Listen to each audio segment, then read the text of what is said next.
الحمد للہ رب العالمین والصلاة والسلام علی محمد الامین۔ اعوذ باللہ من الشیطان الرجیم، بسم اللہ الرحمن الرحیم۔ خواتین و حضرات، ہم سورہ یوسف کی آیت 69 سے درس کی ابتدا کر رہے ہیں۔ اس سورہ میں سیدنا یوسف کی سرگزشت بہت تفصیل کے ساتھ سنائی گئی ہے۔ قرآن مجید کی دوسری صورتوں میں بھی بعض انبیاء اور رسولوں کی سرگزشتیں بیان ہوئی ہیں۔ میں بار بار توجہ دلاتا ہوں کہ یہ سرگزشتیں محض سرگزشت سنانے کے لیے، تاریخی واقعات بیان کرنے کے لیے قرآن میں نہیں آتی۔ قرآن مجید کی ہر سورہ ایک وحدت ہے۔ اس میں جو مضمون پیش نظر ہوتا ہے اس کو سامنے رکھ کر قرآن مجید استدلال کرتا ہے۔ اس استدلال میں کسی جگہ انفسی حقائق کی طرف توجہ دلائی جاتی ہے، کسی جگہ آفاقی، اور اکثر جگہوں پر تاریخ سے استدلال کیا جاتا ہے۔ یہ تاریخ زیادہ تر اللہ کے پیغمبروں کی تاریخ ہے، چنانچہ اس پہلو سے قرآن مجید میں یہ سرگزشتیں زیر بحث آتی ہیں۔ یوسف علیہ السلام کی سرگزشت بھی اسی لحاظ سے موضوع بنی ہے۔ اس میں ایک آئینہ سامنے رکھ دیا گیا ہے کہ قریش بھی دیکھ لیں ان کے ساتھ کیا ہونے والا ہے، اور محمد الرسول اللہ اور آپ کے ساتھی بھی دیکھ لیں۔ اس ذیل میں البتہ قرآن نے اپنے موجز اسلوب کو جس طرح بعض ضمنی حقائق کے واضح کرنے کے لیے استعمال کیا ہے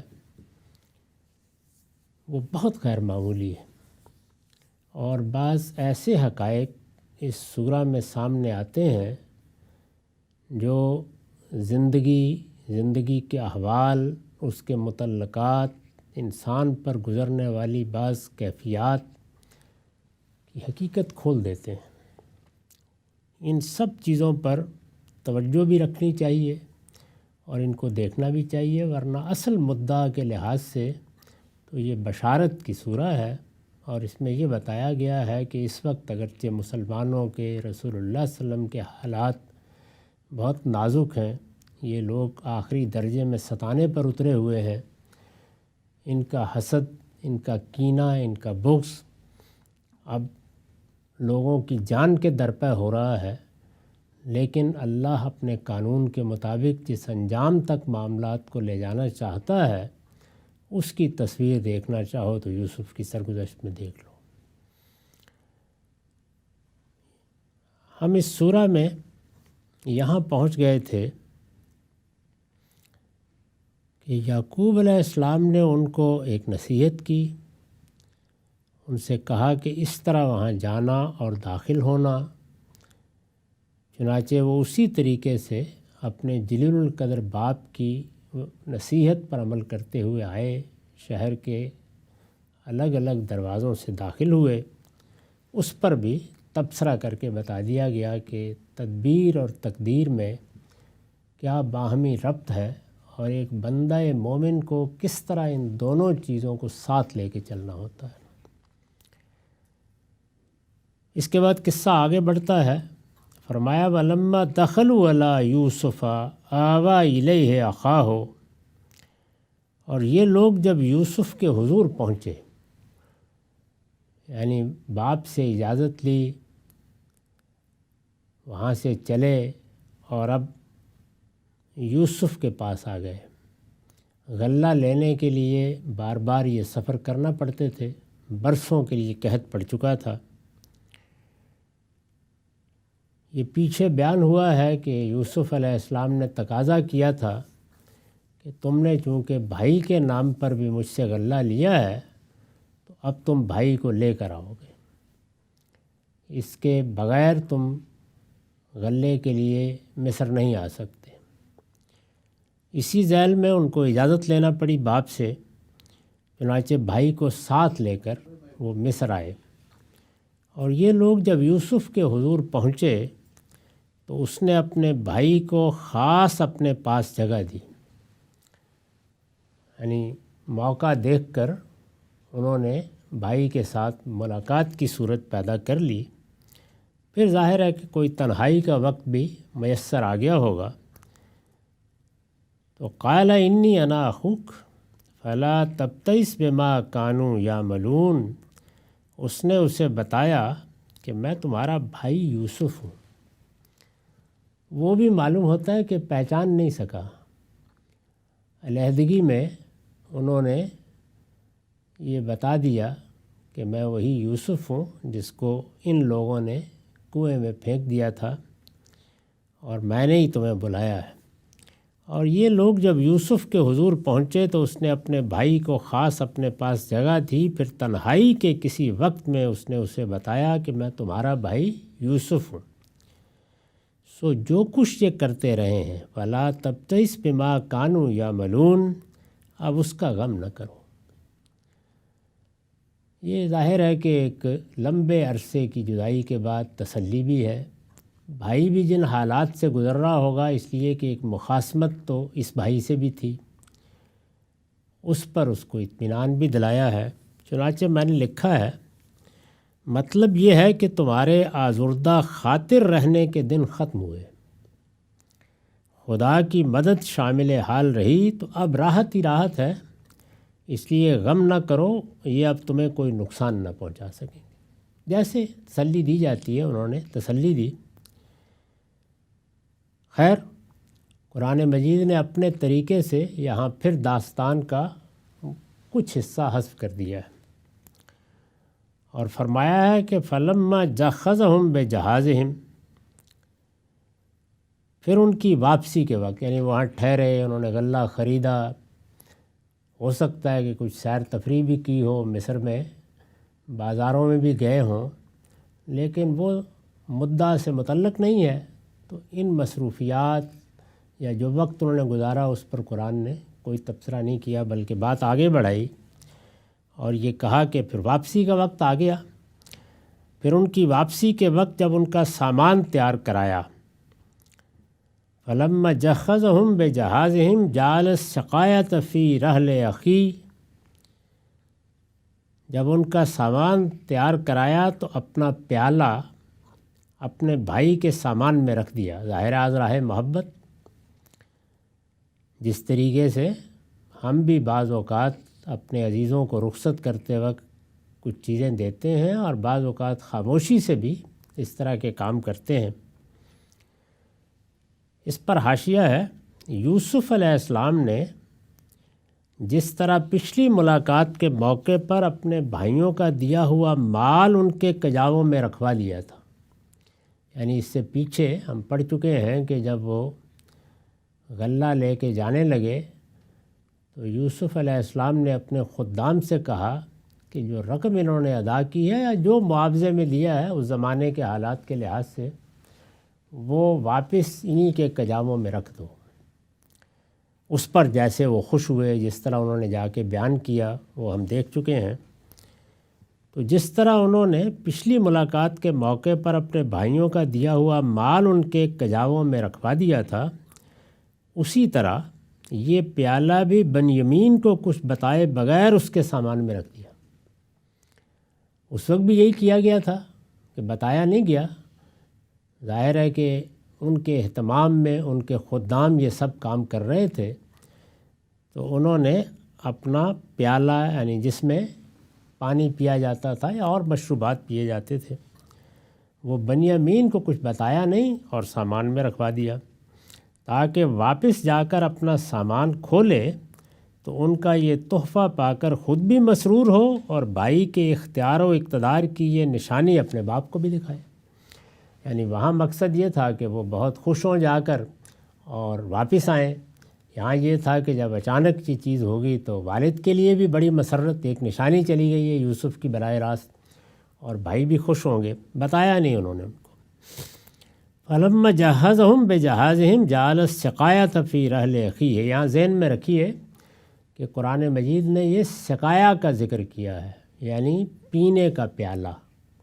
یوسف علیہ السلام جو ایک شاہی پیالہ جیسے کہ ہوتے ہیں عام طور پر، وہ اس کے کجاوے میں رکھوا رہے ہیں۔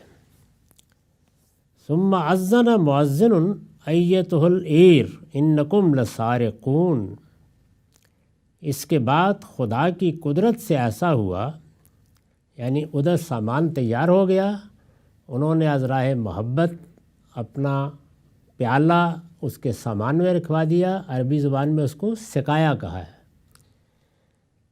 اب خدا کی قدرت سے ایسا ہوا کہ عین اسی وقت، یعنی جب وہ تیار ہو گئے، اب انہیں جانا ہے، ابھی سامان انہوں نے اٹھایا نہیں کہ ایک پکارنے والے نے پکارا، یعنی محل ہے، وہاں لوگ سامان باندھ رہے ہیں اپنا، ظاہر ہے کوئی مہمان خانہ ہوگا، تو منادی آئے اور انہوں نے آ کے کیا کہا؟ انہوں نے کہا کہ قافلے والو تم یقیناً چور ہو، یعنی یہ منادی ہو گئی۔ قالوا اقبلوا علیہم ماذا تفقدون، یہ پریشان ہوئے بھائی، اس لیے کہ نہ بنیامین کو معلوم تھا نہ بھائیوں کو معلوم تھا۔ انہوں نے ان کی طرف، یعنی منادی کرنے والوں کی طرف پلٹ کر پوچھا تمہاری کیا چیز کھوئی گئی ہے؟ یعنی ظاہر ہے کہ کوئی چیز گم ہوئی ہے تو یہ آ کے الزام لگا رہے ہیں، پریشانی بھی ہو گئی، پردیس میں ہے، بادشاہ کے محل میں ہے، مہمان خانے میں اس طرح کا الزام لگ جائے تو بڑا حادثہ ہو جائے گا۔ تو انہوں نے پریشانی میں پوچھا کہ ماذا تفقدون، کیا چیز کھوئی گئی ہے؟ قالو، انہوں نے جواب دیا نفقد صواع الملک، ہم بادشاہ کا پیمانہ نہیں پا رہے۔ جو چیز یوسف علیہ السلام نے رکھوائی وہ کیا تھی؟ سقایا، پینے کا پیالہ۔ جو چیز کھوئی گئی وہ کیا ہے؟ صواع، ماپنے کا پیمانہ، یعنی اس پیالے سے کوئی تعلق نہیں ہے اس کا۔ یہ اتفاق ہوا کہ اسی وقت جب کہ وہ اپنا پینے کا پیالہ یعنی سقایا رکھوا رہے تھے، اسی وقت بادشاہ کا صواع گم ہو گیا۔ یہ یوسف کا پیالہ ہے، وہ بادشاہ نہیں ہے، وہ بادشاہ کا صواع ہے جو گم ہو گیا ہے۔ اس فرق کو ملحوظ رکھیے، اس لیے کہ اس کو ملحوظ نہ رکھنے سے بڑے مسائل لوگوں نے یہاں پیدا کیے۔ تو یہ بالکل اتفاق ہوا جیسے ہوتے ہیں ایسے معاملات کے، اچانک ادھر سے منادی کرنے والے آ گئے، انہوں نے کہا کہ تم چور ہو۔ انہوں نے پوچھا کہ کیا چیز کھوئی گئی ہے؟ تو انہوں نے یہ نہیں کہا کہ یوسف کا سقایا کھو گیا ہے، انہوں نے کہا بادشاہ کا ناپنے کا پیمانہ کھو گیا ہے، صواع کھو گیا ہے، وہ سقایا ہے، ہم بادشاہ کا پیمانہ نہیں پا رہے ہیں۔ قالوا نفقد صواع الملک ولمن جاء بہ حمل بعیر وانا بہ زعیم۔ ان کے ذمہ دار نے کہا، جو بھی ان کا ذمہ دار تھا، منادی کرنے والے ظاہر ہے وہاں کے ذمہ دار لوگ ہی ہوں گے، اس نے کہا اور جو اس کو لائے گا اس کے لیے ایک بار شتر غلہ ہے، میں اس کا ذمہ لیتا ہوں۔ تو اس نے کہا کہ اگر تم میں سے کسی کو خبر ہے تو اس سے پہلے کہ ہم تلاشی لیں یا پوچھیں، اگر کوئی خود پیش کر دے گا تو اس کو ایک بار شتر غلہ دیا جائے گا۔ بادشاہ کا پیمانہ ہے، بہت قیمتی پیمانہ ہے، تو انعام دیں گے، جیسے کہ عام طور پر ایسے موقعوں پہ ہوتا ہے۔ یوسف کے بھائیوں نے کہا قالوا تاللہ لقد علمتم ما جئنا لنفسد فی الارض وما کننا سارقین۔ ان کو بالکل معلوم ہی نہیں تھا، نہ وہ یہ جانتے تھے کہ ہمارے سامان میں کوئی چیز رکھی گئی ہے، وہ یہ صواع نہیں تھا، وہ یوسف کا پیالہ تھا، پینے کا پیالہ۔ تو انہوں نے کہا کہ خدا کی قسم تمہیں معلوم ہے کہ ہم اس لیے نہیں آئے کہ اس ملک میں فساد کریں، اور ہم چوری کرنے والے لوگ نہیں ہیں۔ انہوں نے اپنی برات کا اعلان کیا یوسف کے بھائیوں نے کہا خدا کی قسم تمہیں معلوم ہے کہ ہم اس لیے نہیں آئے کہ اس ملک میں فساد کریں، یعنی ہم شرفاء ہیں، غلہ خریدنے آئے ہیں، ہم کوئی ڈاکو چور نہیں ہیں، نہ ہم نے اس طرح کی کوئی حرکت کی ہے، اس وجہ سے ہم کہاں سے بادشاہ کا پیمانہ لا دیں۔ قالوا فما جزاؤ ان کنتم کاذبین، انہوں نے کہا کہ ہم ظاہر ہے مقدر ہے اتنی بات کہ تلاشی لیں گے، یعنی تم نہیں مان رہے تو تلاشی لیں گے، اس لیے کہ اس وقت پیالہ گم ہوا ہے، اس وقت تم ہی لوگ ہو جو یہاں سامان باندھ کے رخصت ہونے والے ہو۔ تو انہوں نے کہا کہ اگر تم جھوٹے ثابت ہوئے تو چور کی کیا سزا ہے، یعنی ہم تلاشی لیں گے، اگر تمہارے سامان سے کوئی ایسی چیز نہیں نکلی تو الحمدللہ، لیکن اگر تم جھوٹے ثابت ہوئے تو یہ بتاؤ کہ پھر جو چور ہوگا جس کے سامان سے سوا یعنی بادشاہ کا ناپنے کا پیمانہ برآمد ہو جائے گا اس کی سزا کیا ہے؟ ان سے ہی پوچھا انہوں نے، یعنی تمہارے ہاں اس کی کیا سزا ہے، کیا کہتے ہو تم؟ قالوا جزاؤہ من وجد فی رحلہ فہو جزاؤہ کذالک نجزی الظالمین، انہوں نے کہا ہم سے پوچھتے ہو تو اس کی سزا جس کے سامان سے کھوئی ہوئی چیز نکلے وہ آپ ہی اپنی سزا میں رکھ لیا جائے، کہ ہمارے ہاں تو اگر اس طریقے سے کوئی آدمی کہیں جا کے چوری کرے تو بس پھر وہ سامان اگر برآمد ہو جائے گا تو وہ آدمی پھر غلام ہے، یعنی اس کو آپ روک سکتے ہیں۔ اس زمانے میں اس طرح کی چیزیں سزا کے طور پر نافذ ہوتی تھیں، یعنی وہ آدمی پھر آزاد نہیں رہ سکتا، جو تم اس کے ساتھ کرنا چاہو، معاف کرو، جو بھی کرو، وہ آدمی تمہارے سپرد کر دیا جائے گا۔ یہ ایسے بولتے ہیں کہ پھر مجرم آپ کے سپرد ہے، کہ وہ آدمی آپ کا ہے، جو آپ اس کے ساتھ سلوک کرنا چاہیں۔ تو مطلب یہی ہے کہ اس زمانے کے حالات کے لحاظ سے اس کو پھر آپ غلام بنا کر روک سکتے ہیں، پھر وہ آپ کی ملکیت ہو جائے گا۔ یہ چیزیں اگر آپ قدیم تاریخ پڑھیں تو اس میں بہت ملتی ہیں، اسی لیے یہ سمجھنا چاہیے کہ غلامی اصلاً بطور سزا دنیا میں رائج ہوئی، یعنی یہ ایسے نہیں ہوا تھا۔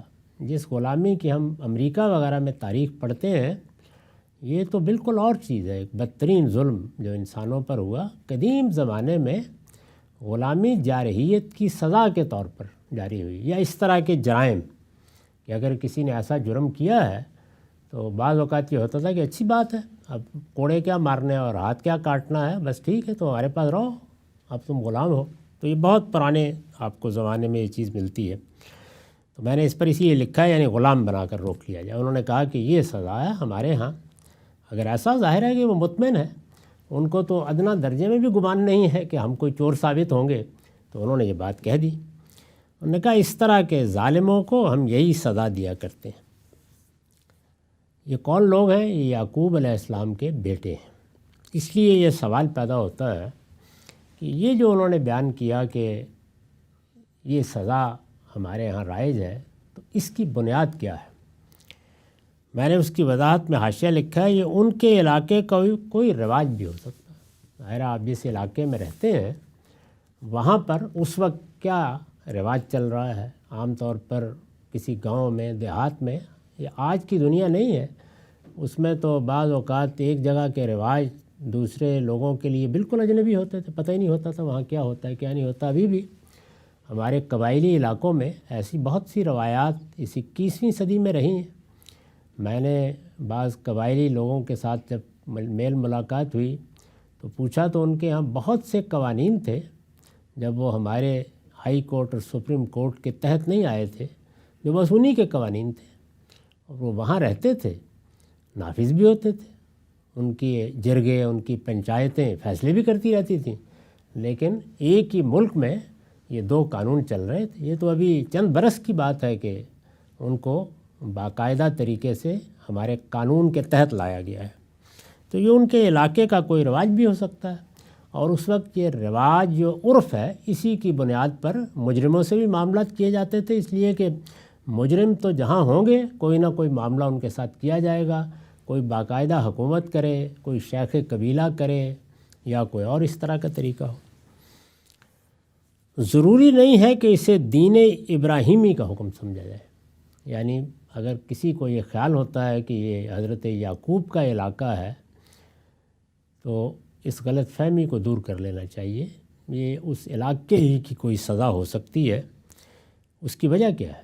ابراہیم علیہ السلام کسی خطہ ارض میں کبھی سیاسی اقتدار حاصل نہیں ہوا، یعنی وہ عورت میں تھے اپنے وطن میں جہاں انہوں نے اپنے والد پر اور اپنی قوم پر حجت تمام کی ہے، یہ عراق کا علاقہ ہے، بابل کا، عراق کا۔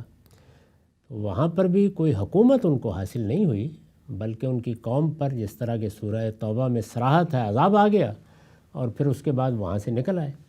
وہاں سے نکلنے کے بعد بھی انہیں کسی قوم کی طرف مبعوث نہیں کیا گیا، بلکہ ایک نئی امت کو پیدا کرنے اور اس میں دین کی روایت کو آگے بڑھانے کی ذمہ داری دے دی گئی۔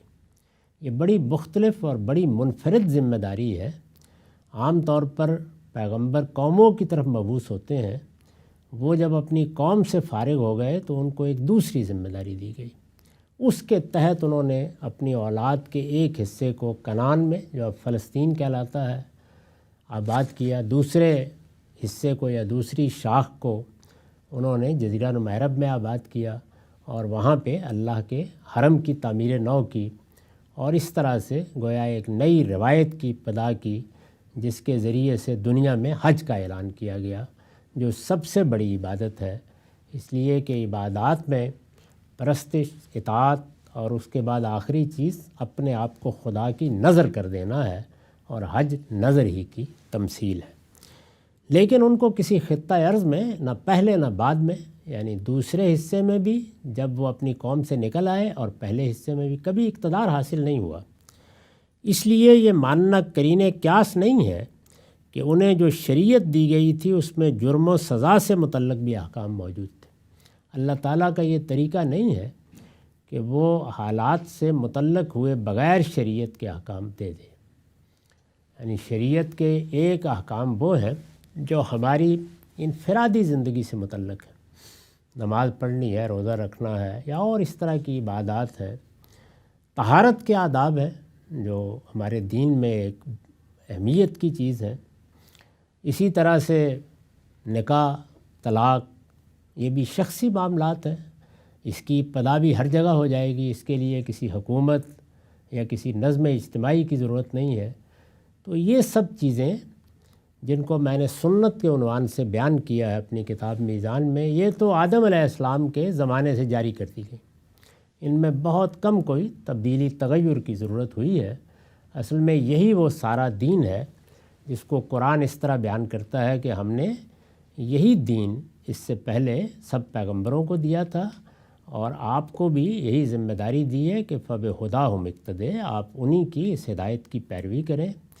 اور یہی دین ہے، یہی دینی روایت تھی جو اسماعیل علیہ السلام کے ذریعے سے عرب میں بھی جاری تھی۔ وہ بھی ایک قبائلی نوعیت کی ابتدا تھی، آباد ہوئے، حرم کے متولی کی حیثیت سے انہوں نے زندگی شروع کی، ایک چھوٹا سا قبیلہ تھا، وہاں آہستہ آہستہ ان کو ایک حیثیت حاصل ہو گئی اور پھر ایک قوم بنتی چلی گئی۔ لیکن جزیرہ نما عرب کی تاریخ کو پڑھنے سے معلوم ہوتا ہے کہ وہاں قریش کی حد تک یا ان بنی اسماعیل کی حد تک کبھی کوئی باقاعدہ حکومت نہیں قائم ہوئی۔ تو اس لیے دین کی جو روایت وہاں بھی موجود تھی، وہ بھی بس یہی تھی۔ اللہ تعالیٰ نے پہلی مرتبہ جو ہمیں معلوم ہے، اس سے پہلے کیا ہوا وہ ہمارے علم میں نہیں ہے، پہلی مرتبہ تورات میں ایک باقاعدہ قانون دیا ہے، اور وہ اس وقت دیا ہے جب بنی اسرائیل کے لیے یہ فیصلہ ہو گیا کہ وہ اب فلسطین میں اللہ کی حکومت قائم کریں گے۔ حکومت الہیہ یا اللہ کی حکومت، یہ وہ حکومت ہوتی ہے جس میں براہ راست اللہ تعالیٰ حکومت کرتے ہیں اپنے پیغمبر کی وساطت سے، یعنی پیغمبر زمین پر ہوتا ہے اور پروردگار آسمان سے اس کی ہدایت کا اہتمام کرتے ہیں۔ یہ جو ہم آسمان سے اور اس طرح کی تعبیریں اختیار کرتے ہیں، یہ ہمارے لحاظ سے ہوتی ہیں، اللہ تعالیٰ کے بارے میں ہم اس طرح کی بات نہیں کہہ سکتے۔ تو خیر، اس کو حکومت الہیہ کہنا چاہیے۔ یہ بالکل ایک الگ حکومت ہوتی ہے، اس کے اختیارات بالکل الگ ہیں۔ اس کو بعض لوگوں نے اپنا مقصد بنایا موجودہ زمانے میں کہ ہم حکومت الہیہ قائم کرنا چاہتے ہیں۔ یہ بالکل بے معنی بات تھی، اس کا اس سے کوئی تعلق نہیں تھا۔ وہ خصوصی چیزیں جو اس حکومت سے متعلق ہیں ان کا یہاں موضوع نہیں ہے، تاہم یہ موقع ہے جب یہ حکومت قائم ہوئی ہے تو پھر یہ بتایا گیا کہ اب شریعت کے احکام کیا ہوں گے، اس میں مجرموں کی سزائیں بھی زیر بحث آئی ہیں۔ رسالت مآب صلی اللہ علیہ وسلم کے ساتھ بھی یہی ہوا یعنی جو سنت پہلے سے چلی آ رہی تھی یا دین پہلے سے چلا آ رہا تھا وہ تو آپ نے اختیار فرما لیا، لیکن جب مدینے میں حکومت حاصل ہو گئی تو پھر اسی طرح شریعت آپ کو بھی دی گئی یا اس شریعت کی تجدید کی گئی جو تورات میں موجود تھی۔ جو چیز ختم کرنی تھی ختم کر دی گئی، جس میں کوئی سختی برتنی تھی وہ بھی سامنے آ گیا، جہاں تخفیف تھی وہ بھی ہو گئی۔ تو اس طرح کی کسی شریعت کا کوئی سوال نہیں پیدا ہوتا کہ ابراہیم کو یا نوح علیہ السلام کو یا لوط علیہ السلام کو دی جائے، اس کا وقت نہیں آیا، موقع نہیں آیا۔ خود قرآن مجید نے اپنی تاریخ کو چونکہ تاریخ کے طور پر محفوظ رکھا ہے، تو اس سے یہ معلوم ہو گیا کہ شریعت اسی وقت دی جائے گی جب شریعت کی ضرورت پڑے گی، اس سے پہلے یعنی ہوا میں نہیں یہ سب معاملات کیے جاتے۔ اس سے ہمیں بھی یہ سبق حاصل ہوتا ہے کہ جو حالات ہوں گے، جہاں ہم ہوں گے، اس کے لحاظ سے لوگوں کے ساتھ بات کریں گے۔ اگر دعوت کا زمانہ ہے تو دعوت ہی دی جائے گی، اس سے آگے آپ حکومتیں نہیں قائم کرنے لگ جائیں گے۔ تو یہ ساری باتیں ہیں جن کو کچھ لوگ الٹ پلٹ کر دیتے ہیں، نتیجے کے طور پر دین، اس کی دعوت بالکل خلط ملط ہو جاتی ہے، اور پھر اس کے بعد جب کوئی خصوصی حالات پیش آتے ہیں تو ہیلے تلاش کرنا شروع کر دیتے ہیں۔ دین کو اپنی صحیح روح میں، صحیح بنیاد پر سمجھ لیا جائے تو اپنی ذات میں ایک شاہکار ہے، اور اللہ تعالیٰ نے کوئی کام بے محل نہیں کیا، بے معنی نہیں کیا۔ ایک ایک چیز اپنی جگہ پر بالکل ٹھیک بیٹھی ہوتی ہے، اور پورے دین کو قیامت تک کیونکہ متعلق رکھنا ہے، ریلیونس ہے، تو اس لیے اس اصول کو بھی اسٹیبلش کر دیا ہے کہ دین کے تمام احکام بالعلل ہوتے ہیں، یعنی اپنی حقیقت پر مبنی ہوتے ہیں۔ حقیقت موجود ہوگی، حکم کا اطلاق ہوگا، حقیقت ختم ہو جائے گی، حکم اٹھ جائے گا۔ تو اس طرح گویا ایک ابدی شریعت بھی اللہ تعالیٰ نے دے دی۔ تو یہاں یہ وضاحت اس لیے ضروری تھی کہ وہ یعقوب علیہ السلام کے بیٹے ہیں، ابراہیم علیہ السلام کے پوتے ہیں، تو کہیں یہ غلط فہمی نہ ہو کہ ان کے ہاں یہ سزا مقرر تھی۔ ان کے علاقے کا کوئی رواج تھا، انہوں نے اس کو بیان کر دیا۔ اب جب انہوں نے یہ بات کہی کہ سزا میں رکھ لیں پھر، اور یہ بھی کہہ دیا کہ اس طرح کے ظالموں کو ہم یہی سزا دیا کرتے ہیں، تو وہ شخص جو منادی کر رہا تھا یا وہ لوگ جو منادی کر رہے تھے، ان میں سے جو آدمی بھی آگے ان کا جمع دار تھا، ذمہ دار تھا، اس نے کیا کیا؟ فَبَدَا بِعَوْیَتِهِمْ قَبْلَ وِعَاءِ أَخِیهِ، اس پر اس شخص نے یوسف کے بھائی کی خرجی سے پہلے ان کی خرجیوں کی تلاشی لینا شروع کی۔ یہ جو پرانے زمانے میں ایک زنبیل سی لٹکا لیتے ہیں، جس میں اگر آدمی تنہا پیدل چل رہا ہے تو چھوٹی ہوتی ہے، اور اگر وہ کسی اونٹ پر ہے یا گدھے پر ہے تو پھر بڑا سا بورا ہوتا ہے، تو اس کو خرجین کہتے ہیں فارسی میں۔ ہماری اردو میں اس سے لفظ خرجی مستعمل ہو گیا۔ اس پر اس شخص نے یوسف کے، یعنی اتفاق یہ بھی ہوا کہ اس نے پہلے اس کی تلاشی نہیں لی، کہیں سے شروع کرنی تھی اس نے، تو اس نے ان کی تلاشی لینا شروع کر دی۔ یوسف کے بھائی کی خرجی سے پہلے ان کی خرجیوں کی تلاشی لینی شروع کی۔ پھر بادشاہ کا پیمانہ تو نہیں ملا، اس لیے کہ وہ انہوں نے نہ اٹھایا تھا، نہ وہ چور تھے، نہ وہ ملنا تھا، وہ نہیں ملا۔ بادشاہ کا پیمانہ تو نہیں ملا، یہ بات یہاں مقدر ہے، ظاہر ہے کہ اس کو خود سمجھا جا سکتا ہے۔ اس پر میں نے ایک حاشیہ لکھا ہے اور یہاں اس کو بتا بھی دیا ہے۔ اس کی دلیل یہ ہے، یعنی بادشاہ کا پیمانہ نہیں ملا، اس کی دلیل یہ ہے کہ بنیامین کے سامان میں السقایا یعنی پینے کا پیالہ رکھا گیا تھا، جس کے لیے مؤنث کی ضمیر استعمال ہوئی ہے، یعنی السقایا عربی زبان میں مؤنث ہے تو ضمیر بھی اس کے لحاظ سے آئی ہے۔ اس کے برخلاف شاہی کارندے سوال ملک بادشاہ کا پیمانہ تلاش کر رہے تھے، وہ پیالہ تھا، یہ پیمانہ ہے۔ چنانچہ آیت میں دیکھ لیجئے، اس کے لیے مذکر اور جو چیز برآمد کی گئی ہے اس کے لیے مؤنث کی ضمیر آئی ہے، یعنی قرآن مجید نے ایک ایک پہلو سے اس کو واضح کر دیا ہے کہ اس طرح انہوں نے تلاشی لینا شروع کی، تو ان کی خرجیوں میں سے بادشاہ کا پیمانہ تو نہیں ملا، لیکن ثم استخرجھا من وعاء اخی، وہ پیمانہ جو یوسف نے رکھوا دیا تھا، پیالہ، وہ مل گیا، وہ انہوں نے نکال لیا۔ تو یہ قرآن مجید نے واقعہ بیان کیا، یعنی ایسے ہوا، یوسف نے کیا کیا اور حسن اتفاق سے معاملہ کیا صورت اختیار کر گیا، یہ ایسے کیوں ہوا، اس پر اگلے جملے میں تبصرہ کرتے ہوئے ایک لفظ استعمال کیا، پوری حقیقت اس کے نتیجے میں کھول دی ہے۔ لیکن ہمارا وقت ختم ہو گیا، اب آگے کی بحث انشاءاللہ اگلی نشست میں۔ اقول قولی ھذا واستغفر اللہ لی ولکم ولسائر